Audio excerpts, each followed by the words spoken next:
Hey, all right. My name is Brandon Brown, and I'm a licensed professional counselor, and I want to welcome you into our course tonight on ketamine-assisted psychotherapy. So thank you so much for being with me, and really looking forward to speaking with you about this. It's a new field, and I hope that you're as excited and curious about it as I am. Been able to see this up close, and currently I'm operating out of a primary care and ketamine-assisted psychotherapy practice. So I wanted to give you some insights into some of the things that we've been learning. So let's get started in just a moment here, and let me tell you what we're going to discuss today. So first, we're going to start off with the fundamentals of ketamine. What is ketamine? What is ketamine-assisted psychotherapy? How does it work? Like what's the biology of it? What's it treating? Those kind of things. How do we find out about it? What do we use it for? What have we used it for? So we'll go into the history of it, the rationale behind the therapy, behind the integration sessions. What is an integration session? So we'll be discussing all of that today, as well as the clinical application. So as you're thinking through your client list, some of the people that it might be appropriate for and some of the people it might not be appropriate for. So let's get started. So first, the big question. What is ketamine, right? So a dissociative anesthetic. What is that, right? So first, dissociative effect, right? It causes detachment from the usual self-perception and environment, right? So you feel differently than you usually do, kind of described as perhaps not feeling like you're in your body. And then it's an anesthetic, right? And that's exactly what it's been used for most of its career in the medical field. It's an anesthetic used for sedation, surgeries, things of that nature. So where did this come from? All right.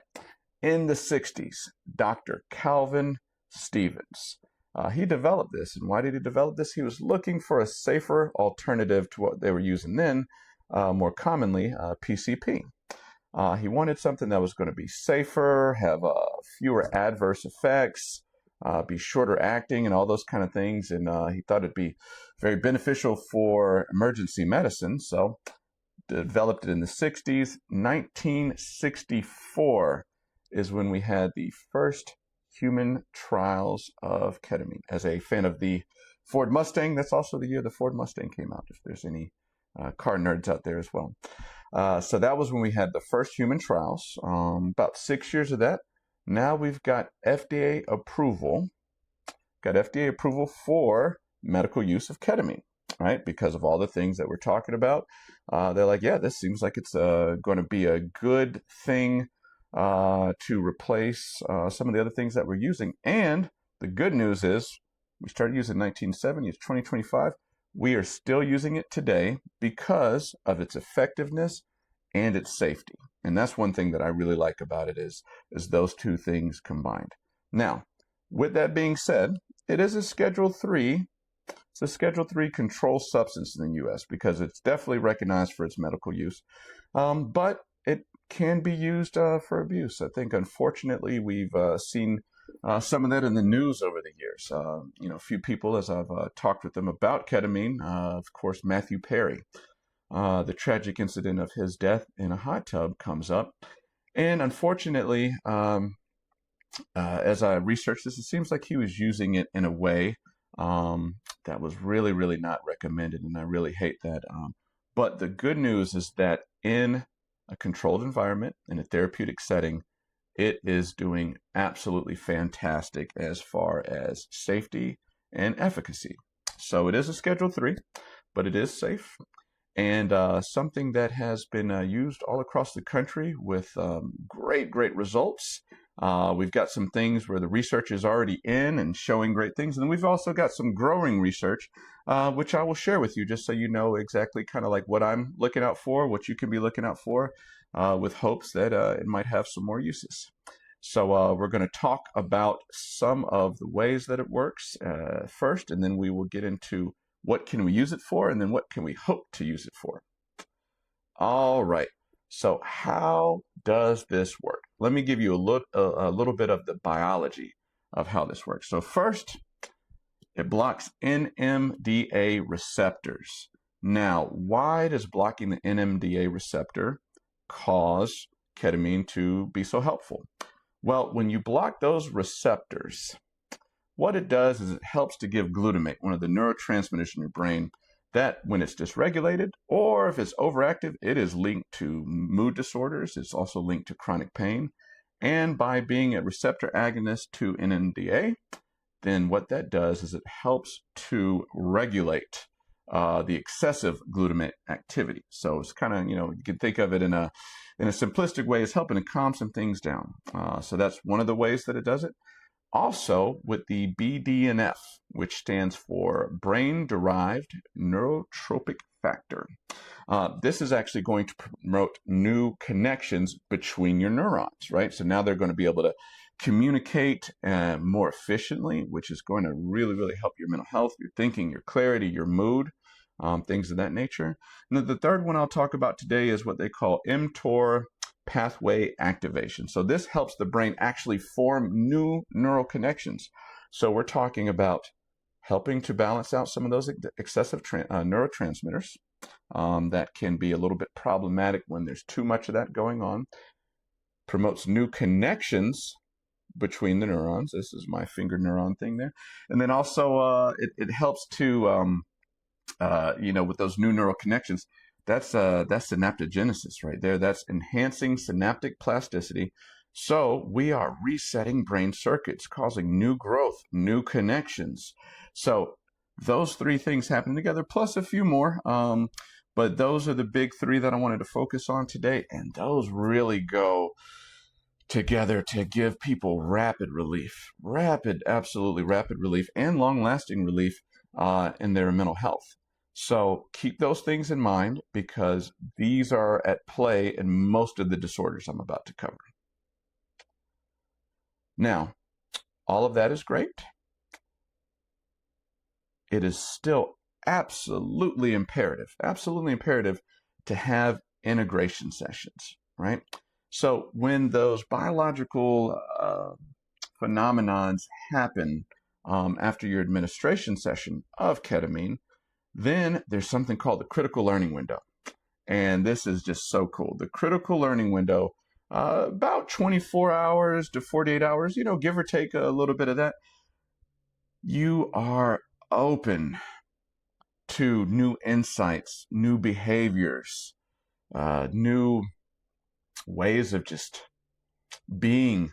And we really, really have a wonderful opportunity when it comes to ketamine-assisted psychotherapy because best practices put your therapy session right in the smack dab middle or earliest as you can of that critical learning window. And now people can make sense of any new insights that they are gaining. And then you as a therapist can work with them and help them take those insights and actually implement it into their day-to-day. And it is easier for those things to become habits. Some of my favorite things that I've seen as far as that is, people that have gone through and had ketamine-assisted psychotherapy. They're like, these are the things that I've been wanting to do forever. And, I kept telling myself that I'll do this and I'll do that. And then after the ketamine administration, they were able to make those new healthier choices. They're like, yep, I just did it. And it's almost a mystery to them, so you can help them to make sense of it. But sometimes just being able to look at something that you've been wanting to make a change, and you know how it is as a human, we're such creatures of habits that we can develop a lot of bad ones. And when we develop those bad habits, it's hard to break out of them because there's so many factors that keep us locked in it, right? So when I was first learning about ketamine and ketamine-assisted psychotherapy, one of the things that I was excited about was this metaphor that I heard that I've been taking with me since then. If you've ever been skiing, you see that, like on the slopes, you got all these different paths that people have gone down, forever and ever, and maybe it's gotten packed down, frozen. And so you get, if you're skiing or snowboarding, you kind of get stuck in those crevices, right? Especially where I used to go snowboarding was in North Carolina, and sometimes it wasn't quite cold enough, so we had fake snow, and it would turn to ice, and Yeah, I got stuck in those trenches, and I was going as fast as too fast, right? But with ketamine, it's like having a fresh layer of powdered snow. So now when you look down the slope, there's a lot more opportunity for change, creativity, mindfulness. And then so with talk therapy, you really can take advantage of this new growth, right? You remember we're talking synaptogenesis, you're talking connections, you're talking um, that excessive glutamate.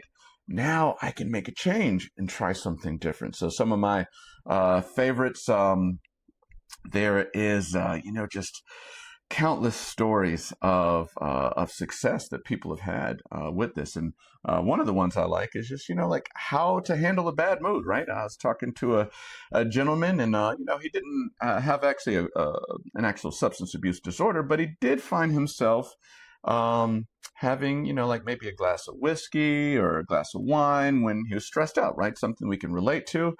Except for he's like, I don't think that's the healthiest way to handle my mental health, right? And then so he went through ketamine-assisted psychotherapy, and he was having, he had a day where it's just a extremely challenging type of day. And so what he did was he was about to walk to the local bar as he usually did, and maybe have his one and just kind of sit and contemplate for a while. But instead, he decided to walk to the lake. He ended up listening to some music. He actually did some of his cognitive behavioral therapy exercises and looked at the ducks and the birds and, perhaps a fish or two at the lake. And he was like, wow, I wasn't even planning on doing that. But with all that change, he was able to make a different decision. And that's some of the magic of the integration session, because you're given that ongoing support so that you can support those new decisions and make them habits, right? And we're talking lifelong change, when you can change those kind of things, right? So good therapist, what your job is going to be, if you're doing ketamine-assisted psychotherapy, is to help them figure out what kind of strategies works specifically for you. What kind of areas do we want to target? Are there thoughts that we want to take a look at? Are there behaviors that we want to take a look at? And then with that structure, we can follow up and make some positive change. So now let's move on to how it works in a typical center. Now, of course, if you've got the appropriate licensure to prescribe and to do therapy, you can do all in one. The way I'm talking about it today is kind of best practices, right? So what best practices in the boat we're mostly going to be on as psychotherapists is we're going to partner well with the prescriber that's going to be on site so that they can monitor, everything that's going on. And they are going to be doing their thorough evaluation to make sure that ketamine is going to be appropriate for them. Now, there's going to be some rule outs that they're looking for. Things like high blood pressure that's uncontrolled, for instance, would be a rule out. So the doctor has a list of things that's going to be a rule out for them, and also what would make it a right fit. So they're going to be looking for these things from the very beginning. So things like high blood pressure, intracranial pressure, and things like that are going to be contraindicated. Ketamine does give a slight blood pressure spike at certain minutes during the treatment, and the doctors and the research said it's not too concerning, but you want to make sure that it's under control before going through ketamine-assisted psychotherapy versus just, if someone has uncontrolled high blood pressure or other disorders or things like that, you want to make sure that those are in control first. So you might end up doing some referring out in the community to make sure all those things are good based on what the doctor says, right? And as a therapist, we're doing the same thing. Now, from the very beginning, what we can do is we can, even in the intake process, start developing their treatment plan to give them that specificity, especially what to do with those critical learning windows. And we're also going to be looking for things that might be rule out. So, for instance, one of the big ones for us is psychosis, right? It's not really shown, it's going to be contraindicated for things like psychosis. I'm going to talk through a lot of the things that it works for. Right now, the main things that we're seeing this treated for that we're going to be looking for in our intake are things like, is there an anxiety disorder, a depressive disorder, like trauma is associated with that as well. And we're going to be looking to see, is this what they're experiencing? And also, have they tried something else? Because this is really um, made for people that have tried other things and it's not working, right? Treatment-resistant depression, anxiety, post-traumatic stress. Ketamine has been shown to work on all of those, right? So if they are getting this plus the integration sessions, now they might be able to make some real world change in places that they haven't had change before. And then so that's what we're going to be looking for with that.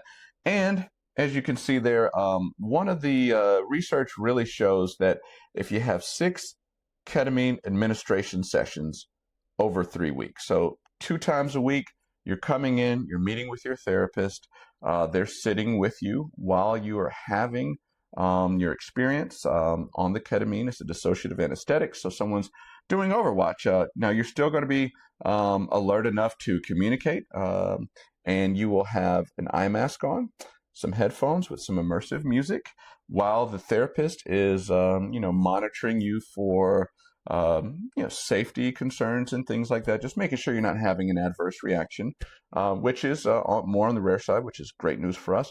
And very importantly, what they're going to be doing is they're going to be taking notes as you speak, because there might be things that come up for you as you're doing that. I remember sitting with a gentleman, and he kept repeating the stars, the stars, the stars. And so afterwards, when we were doing a debrief and an integration session, I showed him the list of things that he talked about, and I was like, oh man, I'm really interested to hear about the stars. And he discussed such a beautiful story of when he was younger and was taken out into the desert out in the western part of the U.S. With his Boy Scout group, and there was one of the leaders that was just pouring into them very well, and it was just a very meaningful experience. So that came up during his ketamine administration. You actually could kind of see it, because there is a mild psychedelic effect that happens for people, sometimes stronger. And then so that's one of the things that we bring up in therapy.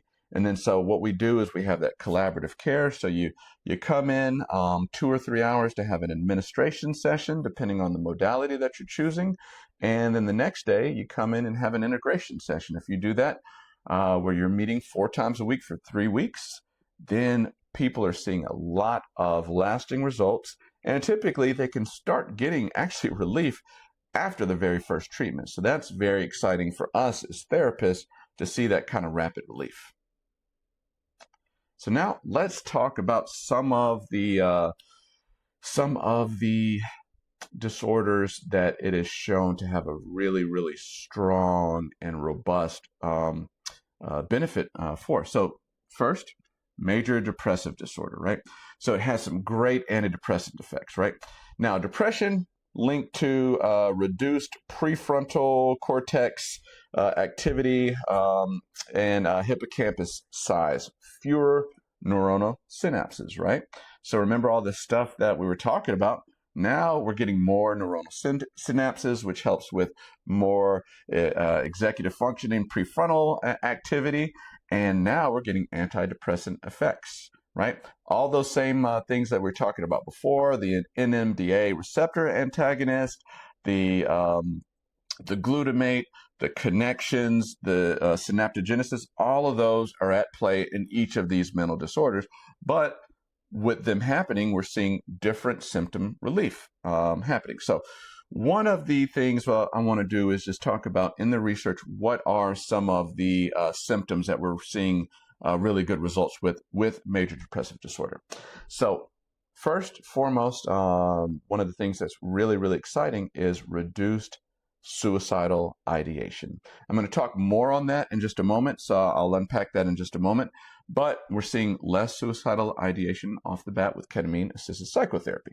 Another one is emotional regulation, right?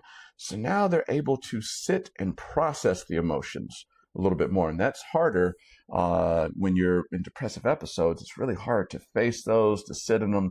It's just difficult, right? Remember we talked about that powdered snow thing? Here's where it's starting to come into play. We're seeing more enhanced cognitive flexibility. Maybe I can look at it from this angle. Maybe I can look at it a different way. The more cognitive flexibility you have, the easier it is to sit with your therapist and start to make some mental changes, right? Also, now we're getting increased motivation and energy, right? So when you have increased motivation and energy, it's easier to do the things that help you to get out of that depressive episode or prevent some of those. Maybe doing some of the therapy exercises that you're learning, perhaps exercising, physically and things like that, just all kinds of healthy things, because now we have more motivation, more energy, and that just feels better in general. So now we're engaging more in those healthy things, and it's improving our connections, our relationships with others, which, as we all know, can be just so extremely, extremely important. So that's some of the things that it's doing with major depressive disorder. Anxiety disorder, similar mechanisms. That's going to be across the board of what's happening biologically. So what does that turn into with the symptom reduction, right? So decreased panic and fear responses, right? Those kind of like knee-jerk reactions that are there in a lot of the anxiety disorders. We're seeing those decrease quite significantly, right? Also with that, less avoidance behaviors. We know that with anxiety comes avoidance, right? It makes logical sense. Whatever is causing me to feel anxious, I'd rather avoid that thing.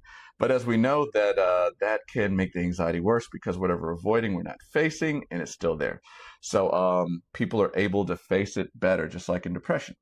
And then in anxiety, there's a lot of intolerance for uncertainty, which is very difficult because we don't even know what's happening tomorrow. We really have no certainty as humans on what the future holds for us, what decisions will be made, what cards will we be dealt. And that is difficult for any of us to tolerate, especially when there's anxiety. That tolerance is, man, it's so low. So what this is doing is it's improving the tolerance that you're having for uncertainty, the unknown, fear of the unknown, right? So this helps to deal with that fear of the unknown, making you braver, able to face things, and avoiding the less. And then it reduces the ruminations, right? The going over and over and over and over again there, especially with that decreased glutamate activity.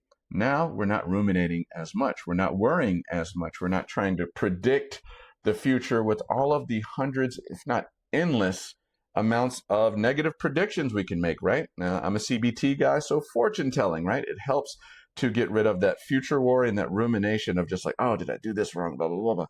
You can tolerate a little bit better, make changes if they need to be changed, right? Because now you're also going to have more presence, more mindfulness, right? Anxiety, man, we spend so much time in the future with anxiety. We spend so much time in the past ruminating. It helps you to just sit, to just be, to experience what you're experiencing now in that moment. Okay, greater emotional insight. What is happening? Where's this coming from? What is the issue? How did I get myself into this emotion? Now, it makes it easier to look at self, which makes it easier to relieve the anxiety. And once again, this is going to be a staple in all of them, really. Enhanced therapeutic engagement, right? The more that, all these things like insight are coming up, the more I can really dig into therapy, making the integration sessions actually very, very fun and very, very meaningful. I say fun, but you know how therapy is. Sometimes those meaningful conversations can be emotionally painful, necessary, but emotionally painful. This helps them to have better toleration of that and to have better insight during that, and less avoidance of those things so they can actually make the progress. Post-traumatic stress disorder. Now, this is one that I especially wish that when I first was entering the counseling field a little over a decade ago, and I was at a center where I was the liaison for Veteran Affairs, the VA, and I saw a lot of combat veterans with PTSD. What I would not give for that DeLorean to go back in time. I've got some clients in mind. Luckily, some of them who did quite well. Just wondering what would have been like if we were able to do ketamine-assisted psychotherapy, especially with, like a lot of my Operation Enduring Freedom and Operation Iraqi Freedom. Those veterans that I was treating at that time were coming very soon after their combat experiences. And so that helped them to get relief quicker because there's less of that time held. I'm really thinking, man, some of the Vietnam veterans that I saw where they had been sitting on a myriad of things, including their PTSD for decades. What would have happened if I was able to use ketamine-assisted psychotherapy with some of those guys too, right? I would have loved it, and here's why. Number one, reduction in intrusive memories and flashbacks, right? Man, hearing the stories of the flashbacks. There was a gentleman that had a flashback while he was out shopping, and to him, he saw some teenagers, but they looked to be the enemy to him. And that was a very, very, very scary time for him and all involved. Now, luckily, nobody was injured in that time. He was able to get out of it. But imagine if you're having less of those, right? It's easier to go out in public because not only are you having less memories, the intrusive ones, less flashbacks, you're also having less of the hyperarousal, right? So you're not as hyper vigilant. You can be more in the appropriate category for how vigilant you are. And you can, again, you improve your emotional regulation. So if something comes up that might be triggering, I have a better handle and control on it now. And then so I can deal with those triggers a lot easier. And then at the same time, I can access those traumatic memories easier without having the overwhelm, which in many, many therapies for PTSD, that exposure is such a critical part. But if you've ever treated it, you know it's very difficult because they're very afraid to have those memories overwhelm them. So we spend a lot of time trying to keep that in check and find that balance. This helps with that process.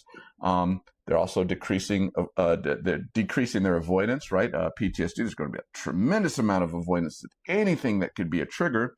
And so now, if there's decreased avoidance to it, we can improve the therapeutic experience because, being able to have some exposure to things while remaining calm and being able to use that as a therapeutic experience gives them better outcomes, right? With PTSD, there's a lot of dissociation. We're seeing that this is also lowering the dissociation, which happens when we're too activated. We've got to separate from that. So now that we're tampering that activation, we're also tampering the dissociation. With PTSD, the way that you view yourself tends to be very nasty quite often. So we're actually seeing that this is helping to improve that, right? I remember in cognitive processing therapy, one of the exercises is literally to give and receive compliments. And that is very difficult for someone with PTSD oftentimes, especially getting compliments, right? Because they just feel like there's such a contrast and a mismatch. And that's one of the problems with PTSD is not only do you have all this anxiety, you can get all this self-loathing as well. And so it just turns into a storm that can lead to all kinds of things, extra issues that are on top of that, right? So it improves that self-esteem, which takes a hit in trauma quite a bit. But then also the shame and the guilt that is often part of PTSD now is lowered, right? And then I get a greater sense of safety and connection with others. So we are hitting a lot of the major facets of trauma all at once with ketamine-assisted psychotherapy. Now, as promised, I wanted to get back to suicidal ideation, which I have seen in all three of those that I have just mentioned to you. Depressive disorders, anxiety disorders, things that are originating from trauma. So this gives rapid relief. Now, remember, with ketamine-assisted psychotherapy, you can oftentimes get a lot of good relief within hours of the treatment, right? Somewhat instantly as people are coming out of that. So let's talk a little bit about how, right? Or we talked about how, let's talk about some of the extras that help specifically with suicidal ideation, right?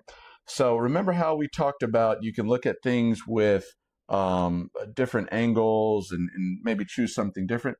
Well, with suicidal ideation, there's oftentimes this cognitive entrapment.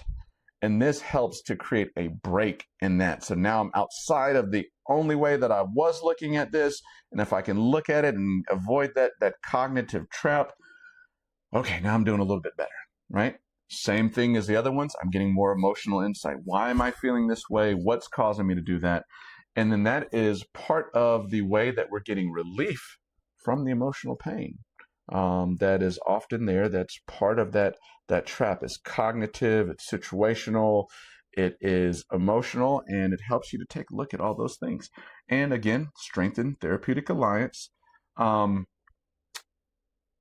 when you have new neural connections, new synaptogenesis, decreased glutamate activity, now you combine that with therapy. One of the major issues with suicidal ideation is they just cannot see a future that feels good for them.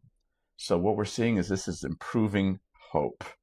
We are improving hope and giving people a better future orientation. So that is some of the things that we're very, very, very excited about. Now, things to keep on the lookout for the horizon. Chronic pain conditions, right? So we're already seeing some studies come out that it is helping with chronic pain, which about 20% of the global population has a significant impact from chronic pain, which of course impacts your whole life, impacts your mental health. And then so how's it treating chronic pain? We're talking about mood. So similarly, NMDA antagonist, guess what? Also targets the opioid receptors, right? So it's helping with complex regional pain syndrome. It is helping with phantom limb pain, and helping people with resistant that are resistant to standard treatments, right? And then so, pain and depression often very linked. So as you're helping to help people in pain relieve the depression, that has an effect or an impact on the pain. And so that is one of the ways that it's treating that. And what we're looking for in the research, right, with this is that this is why it's so exciting. A, it's got a lower cost compared to other treatments, and it has a lower impact cost too, not just financial cost, right? Because we all know that we're in the middle of an opioid crisis right now. So ketamine is one of the medications that we're looking into that is showing some promise to be a very effective treatment for chronic pain. So there's a lot of research out there, and what I'm waiting for is just more research that so it becomes more robust, like more controls, like a lot of the research that I've seen thus far, and that's changing. It's growing every day, but a lot of the research I've seen thus far, it has great promise, but I'd like to see more controls, like placebo and things like that, so we can have some contrast. But so far, doing very well, and we'll just keep to look at that, right? Because there's not enough randomized controlled trials as of yet. But this did just become legal in 2019, right? So, legal for therapeutic use. Of course, we've been using it in the hospitals, as I talked about. So it's still new, so we're just trying to take a look at that and see how it performs once we get more of those RCTs. Similarly, chronic stress and burnout, right? Just people that are go, and they are maybe going to the point of burnout. I know a lot of us watching this can probably relate to that because we all work pretty hard in this field. So what happens with the chronic stress, it starts to cause things like HPA axis dysfunction, heightened cortisol, and things like that. And then so with what this is doing, in the same way that it's treating the anxiety disorders, is working to normalize things in your body, and then you combine that with therapy. So this is helping people, probably make some choices in their life that are decreasing them getting stuck in that pattern of chronic stress. What are the situations that we're in that's causing me to be in that chronic stress, is causing me to burn out?